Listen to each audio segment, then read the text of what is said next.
Welcome to Aston Means Business, a podcast from Aston University. My name's Steve Dyson, and I'm a journalist who's interviewing top business leaders who've developed themselves and their organisations here at Aston University. In today's episode, we're going to discuss how a local charity called Standing Tall is supporting businesses who provide employment opportunities to homeless people who are trying to turn their lives around.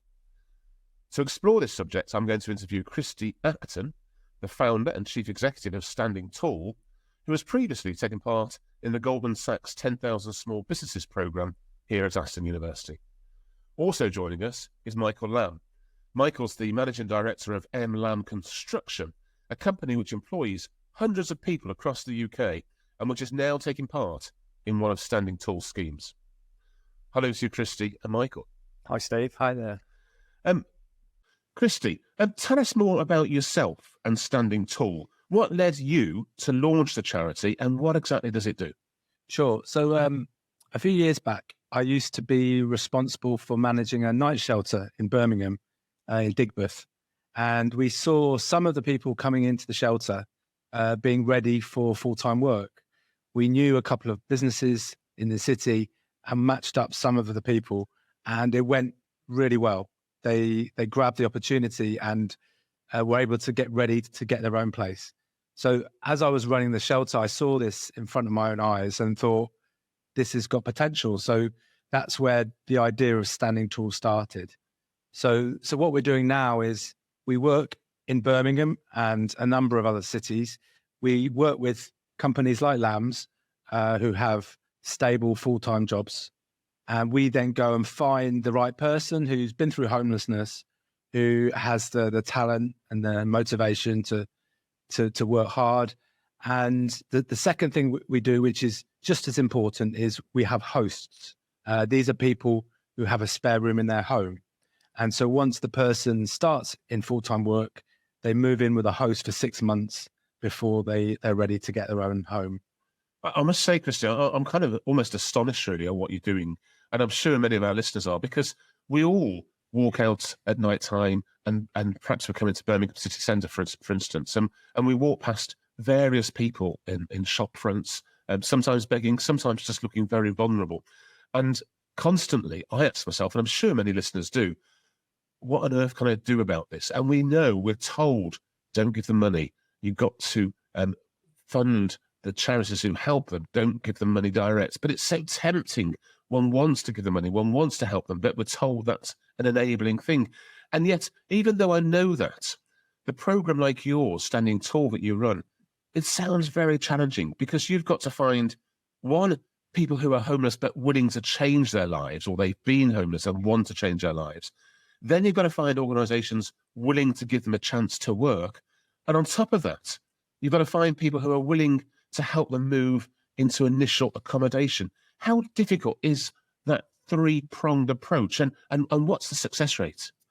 Yeah, it's the three aspects, as you say, and they are all just as important as each other.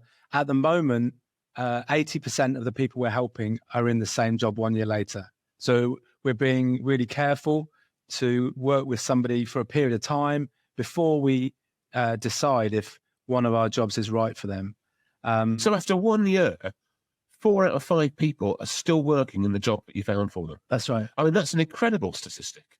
Yeah, but that turns the attention back to the people that we're working with. Yes, they're talented. They've got so much going for them, but they just have a couple of obstacles. You know, it's that catch-22 that we all know about, that you can't start a job because you haven't got a home. You can't get a home because you haven't got a job. So what we're trying to do, the model that we have addresses that directly and says, you know, here's an employer, Lambe Construction, who are going to give you a genuine opportunity, and here's a safe place to put your head. And in 6-12 months' time, you've got every chance of standing on your own 2 feet. Just one other, you mentioned about there is advice, I suppose, out there about not giving money. I personally would say that we all as individuals have choices. And if you choose to have a conversation with somebody or buy them some food or give them some money, I think that's entirely your choice. And I think that's the right thing, that we should each have our own make our own decisions about. Of course. I mean, but on that, I'm still intrigued, and I'm sure other people are. What is your guidance? I mean, buying someone a hot drink, it sounds good. If someone's desperate for accommodation and you can directly fund that accommodation for the night, that sounds good, and I've done that before. But when people just want the money and they want nothing else, and you almost feel from looking at them that they might spend it on things which aren't good for them, that's where I worry about giving them money. Yeah, and I think that's entirely natural thought process. And I come back to the point, I think we all have to make our own judgment. Sure. You know, and every case is different. Some people are comfortable with giving money to anybody, and some people are not. So I think that's about the thing I always say is about having a conversation. You know, that person may have seen hundreds of people in that day walking past, but not had one conversation. So it's just taking that 5-10 minutes to listen is worth engaging with them in some way to give them a meaning as a person, like we all want. Give us some more statistics, Christy. Tell me about how many organisations in how many cities Standing Tall is now involved with. And a third statistic that I want from you: how many people has the charity helped so far on their journey from homelessness to having jobs and proper accommodation? Yeah, at the moment, we're working in 6 cities. Tell us about those. So we're in Birmingham, obviously, where we started. I'm really proud that the project started here in Birmingham. We moved to London and Manchester a few years ago. And then just recently, we've started in Liverpool, Leeds and Bristol. And looking forward to the East Midlands next year. But in terms of the number of people we've helped, I think it must be getting close to about 100 people. We started in the middle of COVID lockdown in 2020. But next year, with our growth, we expect to help 100 people just in 2025 alone. Oh, really? So it's growing to the amount of people. Yeah. We have a member of staff in each of the 6 cities, and we call them our talent scouts. And that's entirely intentional, because that's what we do. We go and find the talent. And we're working with other employers, Network Rail, Amy, UPP, Tasika. So we've got at the moment about 8 or 10 national employers, but obviously we're working hard to engage with more. That sounds really good. Now, Christy, one of the questions I want to ask you regarding Aston University is that I know you've previously taken part in the Goldman Sachs 10,000 Small Businesses program here. Tell us about that program just a little bit in terms of the impact it's had on how you run Standing Tall. Yeah, I mean, the program, I did the program in 2013, so good 10 years ago now. But it was, I remember it very clearly being a very sort of full-on 6-month experience with Mark Hart and the team. But I've, still taking lots of learnings from that program about how I go about building Standing Tall. And, whilst we are a charity, we're registered with the Charity Commission, we are a trading business. And hopefully that came from the Goldman Sachs course, is that we charge a placement fee for each person that we match. And that enables us to have financial independence, as, a lot of charities are reliant on grants, obviously. So that's an important part of our makeup, and that's not going to change. So the way that the charity is funded, which is via this placement fee from the firms which use the staff you find, that kind of mechanism for funding is something which you were informed by the Goldman Sachs program. Well, yeah, because I was on that program working for another social enterprise at the time. Yes. And as a social enterprise, we were always looking for more traded income to give ourselves more financial sustainability. And I've always had that sort of approach, I guess. So when Standing Tall was in its early days, I was looking for ways in which we could have, build that traded income. And it's at about 75% of our expenditure. So as a charity, we get donations and grants, but that just sort of tops up our income. And the placement fee is our sort of biggest part of our income. That's fantastic. Now, also with us today is Michael Lambe. As mentioned at the beginning, Michael's the Managing Director of M, Lambe Construction. and it's just one of the companies involved in Standing Tall's projects. Michael, can you start by quickly telling us more about Lambe Construction first? Where are you based as a firm, and what's the firm do? Yeah, so we're based in Birmingham's Jewellery Quarter. We're a civil engineering and groundworks company operating predominantly in the house building industry. And we've been operating for the last 41 years. I'm the managing director of the third generation of the family working in the business. Wow. And how many people do you have working for you at the moment? Between 500 and 600 at any one time. Goodness me. So some staff and some seasonal, depending on what project. Absolutely, yeah. Now, what is it that brought Standing Tall to your attention, Michael? And why is Lambe Construction getting so involved in this project? So it's multi-layered, really. I mean, I knew Christy from a previous project that he was involved in. So our relationship goes back beyond Standing Tall. But as Christy started to work up the concept behind the organisation, it spoke directly to our business. You know, we're in an industry where there's a lot of talk about skill shortage, and we're able to offer entry-level positions for people that can demonstrate a willingness to work and a good work ethic. So there seemed to be a perfect synergy between what Christy was offering and the challenges that we face. And you put that alongside our desire to become more purpose-driven and to give back to our communities.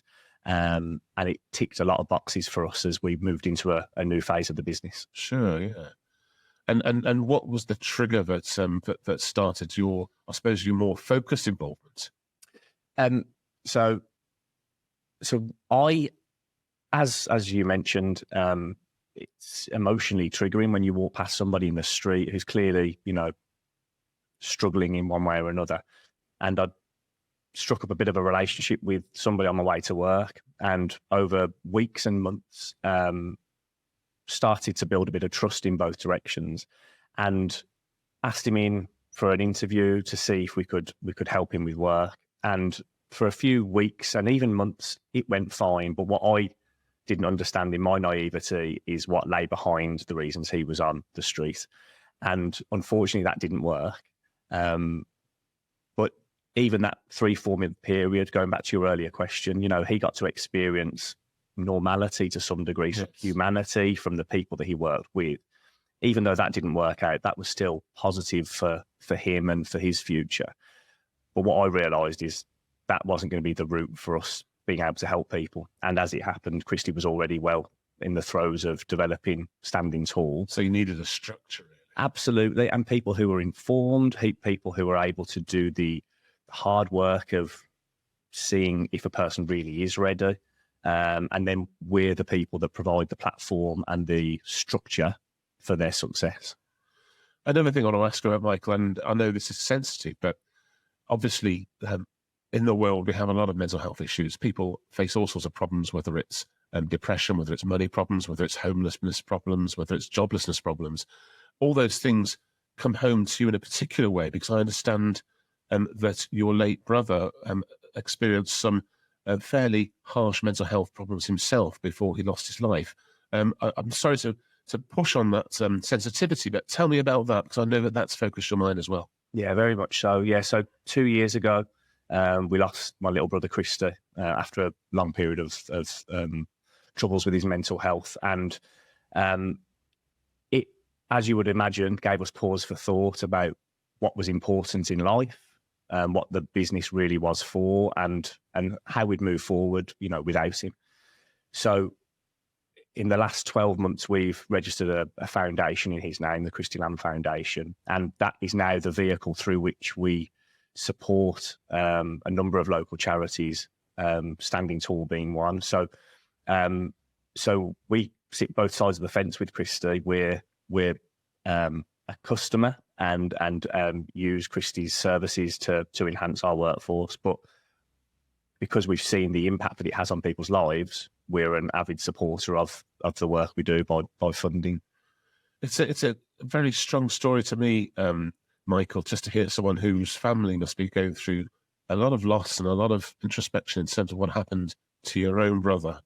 Christy happens to be the same name as Christy here, but Christy Lambe we're talking about. Yeah. The sadness that happened with him in terms of his mental health and eventually losing his life.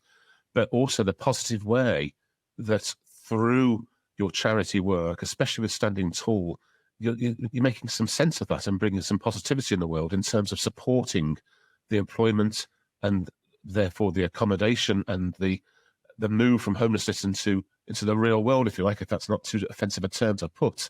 It must be quite fulfilling in some ways, even though there's such a tragedy behind it. Yeah, and I think we all face tragedy of some degree or another during our lives, and I think the question is, what do you do with that? And there was a period that was very difficult while you adjust to that new reality. But for me, it became clear very quickly that we have to do something positive with all the pain that we all felt. So what became clear after Christy died was how much he'd done in his own private life to help other people.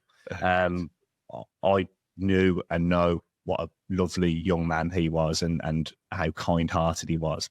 But inevitably, after people die, you hear the stories that you wish you'd known when they were alive. And so it felt fitting to create a foundation in his name because of how he was. And it actually now offers an exciting opportunity for us to continue to do good, and for it to be in his name makes it all the more meaningful. Brilliant, a real purpose. Now, given that you are supporting Standing Tall, what's your experience been of the project so far, both in terms of the challenges as well as the successful results? Yeah, I mean, the challenges for us, which is still something we're refining, is putting the candidates with the right mentors. Construction can be a pretty unforgiving environment, and so making sure that candidates have got the right support network and people that understand their challenges and what their role is in their journey, it has been really important. And the best examples we've got are where we place them with the right individuals who buy into the concept and therefore have supported their success. There's a great story that I think Christy's probably best placed to tell. And we talk about it internally all the time as if he was the only person that Standing Tall or Lambe's ever helped, then that's great, but we want more of it. It sounds like an intro to a little story from you, Christy. Tell us what Michael's talking about there. So I met Steve in 2021, and I met him at St Anne's Hostel in Digbeth.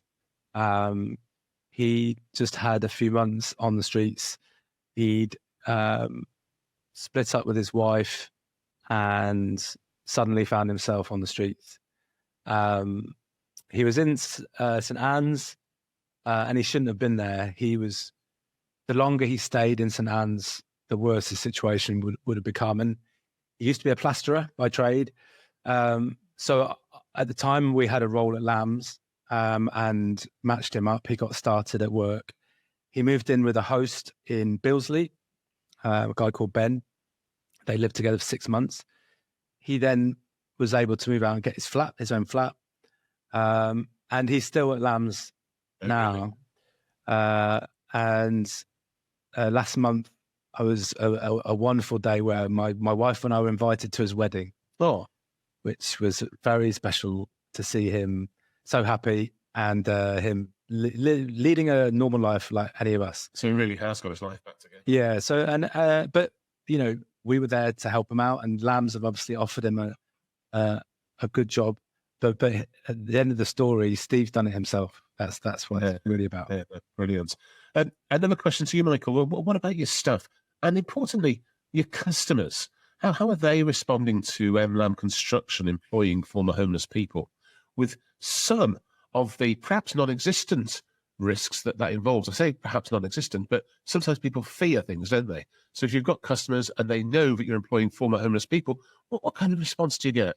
Yeah, and I think Steve is the perfect example, really, that disproves the assumption that many of us make. The person that you walk past in a doorway or that you see appearing homeless, he's not always, or they are not always using drugs, drinking alcohol. In the economy and society that we unfortunately live in at the moment, people are pushed to extremes that they don't know how to find their way out of. And without that release valve that Standing Tall and charities like them offer, those people then can fall into the Yes. the despair that we might associate with homelessness. The heartwarming thing for me was that as we started to introduce standing tall candidates to the business, I saw the opposite of what I was worried about. I saw our lads on the ground going above and beyond to be helpful, supportive, in a way that again probably breaks the stereotype of a builder. Yeah, the preconceptions you have don't always come to life. Absolutely. So actually what I've seen is our site teams really take pride in their ability to help these people on their journey. And I've heard anecdotally that some of your staff are proud of working for a company that does this. Yeah. That they work for a company that is enabling someone to have a good opportunity. I think that's so amazing. It is. And again, I think it kind of reflects what I was saying earlier on about us always wondering what we can do to help, but not quite sure. But if you've got staff, and some of them employed with you for years, now seeing, blimey, all those people have walked past and now we're actually helping them, it must be a really positive thing for your staff.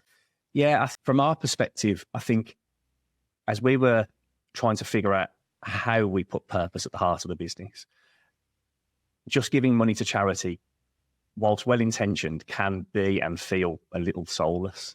So for it to be something practical that people can engage with and see and hear the success of what their efforts go towards, it makes it more meaningful, and I think brings it home to people in a way that arm's length approach at times doesn't. Yeah. Just one question I want to push a little bit further. You talked about your staff, but what about your customers? What kind of response have you had from the people you are working for when they know that you're employing former homeless people? Yeah, that's been interesting because we've got an objective within our business to have 50% of our order book in the social housing sector, because I think it creates that through line between what the work we're doing with Christy and our actual business activities. Absolutely. And what I hadn't fully appreciated is that the investors in some of these large PLCs who are focused in that arena are invested because of the social good that social housing provides. Right. So the feedback that I've had from their senior leadership is actually knowing that they're working with a company that shares those values is going to enhance our relationship. And I've seen that in our order book over the last 18 months. There's a lot of positive response, isn't there? And back to you, Christy. I know you mentioned just slightly earlier on about plans for the East Midlands. So as what is that? Tell us about the next plans you have for Standing Tall. Start with the East Midlands, perhaps. Yeah, the East Midlands story for me is really exciting because, as Michael says, half of Lambe's staff are based in Derby. Yes, and so the foundation, Christy Lambe Foundation, is raising funds through this year to help us with the initial costs of us getting started in Derby and the East Midlands. So, and it will, as well as matching sort of 4 or 5 people in Birmingham with Lambes, as we are at the moment, next year we'll be able to help 4 or 5 people in Derby as well. So it will sort of double our partnership's impact, I guess. So that's really exciting. And but the long-term ambition is that we think our simple model of a stable job, safe home, and the right support should work in any UK city. So that's where we're heading, and sort of step by step, we hope we get there to just the numbers can hopefully keep on increasing. Yeah, mention those 3 things again. They sounded pretty important. That's it. This is the heart of it. It's a stable job with a responsible employer. It's a safe home with one of our Amici hosts, somebody with a spare room, and then the right support for 12 months. So we have a staff member, which is called a talent scout, and they work with the person for 12 months, on those bad days, on the good days, because what we've learned is that if any of us have a bad day at work, we can quite easily brush it off and carry on the next day. For some of the people we're helping, the risk is that bad day leads to an exit left, and it's having the host standing by their side that evening after a bad day at work that moves them through that moment, and that's the crucial bit for us. about how we're getting this success. It's that relationship with the host to say, we all make mistakes, let's move forward. And that's making all the difference. Christy, hats off to you. It's such an impressive project that you're running. And I genuinely mean that. Often you hear people say, oh, I'm impressed by what you're doing, but I'm kind of humbled by what you're doing. So, real power to your project and to standing tall. A last word from you, Michael. What would you say to the bosses of any firms and organisations listening and perhaps considering whether they could get involved with standing tall? What would you say to them in terms of whether they should or not and the first steps to make? Yeah, I think fundamentally, I would say that the business is an underutilised tool for social good, and there is opportunities within any organisation, big or small, to make a difference. For us, Standing Tall has offered us the opportunity to recruit people that we wouldn't normally come into contact with, who have life experiences that enhance our team and, in actual fact, deliver loyal, long-term staff that bind the rest of the business together. So for me, if you are an employer with entry-level positions in particular, I couldn't recommend engaging with Christy and Standing Tall enough. Fantastic. Michael Lambe, Managing Director of M Lambe Construction, and Christy Acton, the founder and chief executive of the Standing Tall charity, undergraduate of the Goldman Sachs 10,000 Small Businesses program many years ago. Thank you both for joining me here at Aston University today. And thanks to you, our audience, for watching and listening to Aston Means Business, an original podcast series for Aston University. Remember, if you've enjoyed today's episode, you can find and listen to earlier episodes by simply Googling Aston Means Business. And there you'll find more than 60 previous episodes that you can watch and listen to. Aston Means Business. Thanks for listening.